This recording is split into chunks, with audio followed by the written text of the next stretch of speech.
হাল্লেওয়ালা।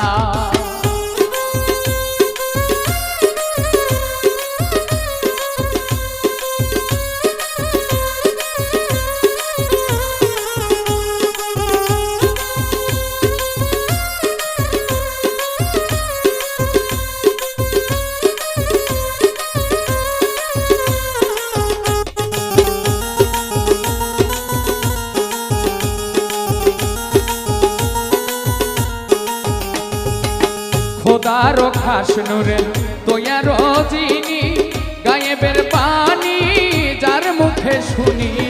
খোদারো খাস নূরের তোয়ারো যিনি গায়েবের